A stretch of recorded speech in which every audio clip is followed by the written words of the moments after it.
Hey there, everyone. So, I've gotten a few questions from you guys about how to use examples from your own life in your essay without using first person, right? Because one of the rules for the first essay is that you have to write in third person, which means no I, you, me, us, that sort of thing, right? So, how do you choose a topic like your favorite restaurant or your favorite hobby without talking about yourself and why you feel the way that you do, even though that's what the essay is asking you to do. Okay, that's a great question. And so, what I want to do is, I want to give you a little bit of an example. Okay, so in this example, what I want you to do is think about, um, you know, how my own personal experience is being related in terms of, a universal experience, right? Because think about it like this, okay? While we each have our own opinion, you guys know the phrase about opinions, most likely. Um, we all have our own opinion, but a lot of times our opinions tend to match up with other people's, right? So you have to think of yourself as one of many, all right? And I know that we like to think that we're all one of a kind, and sure, that's absolutely true when we bring in the totality of ourselves.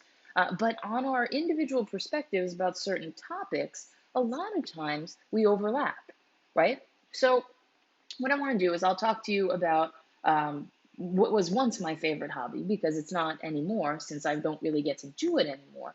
But trail running was something that I thoroughly, thoroughly enjoyed doing. I would run 6, 7, 8 miles a day. When I was living up in Maryland, just outside Washington, D.C., I would actually run to Rock Creek Park, and I would go through all the trails, and then I would run home. That was actually my favorite part of the day at that time. Okay, so I'll talk to you about one particular thing, because one of the things that I loved most about it, and this is what I would write my body paragraph about, right? One of my body paragraphs about being at one with nature while I was doing this running, right? And how I needed to fit myself into the natural world to be able to do that, right? Because what I would do is I would, like I said, run to the park. I would go down this little path. I would go westward out to kind of like the western point of the park. And, I would run past these creeks, and on the creeks, there were all these little stones that were placed there, most likely to help dumb people like myself get across the creek. And, they had the flat on the top, so we could use them as stepping stones. And, it was just really beautiful, especially at certain times of the year when there was, like the leaves and things were starting to come back into the trees. And as you're running through all that, right? So that was my experience, right? Talking about my personal experience with running in that particular park at that particular time, right? But am I the only one that even ran through that park, that ran that same trail, that did that same thing? No.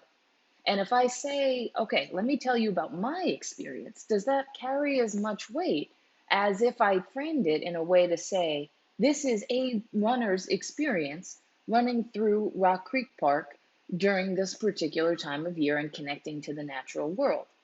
Not really, right? I mean, saying that you're part of a collective is more universal, and it provides the reader with more weight, right? You think, oh, okay, it's not just this one person's idea.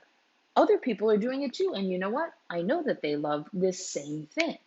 So if I were to write about this in an essay like the one that you're writing, I would be talking about Rock Creek Park in terms of runners in general, right? A runner runs down the path, turns to the right, and sees this, steep hill going down. They can see the trees and things blooming. They can see the beginning of flowers starting to bud. And if they continue running on this path, they'll come to a stream.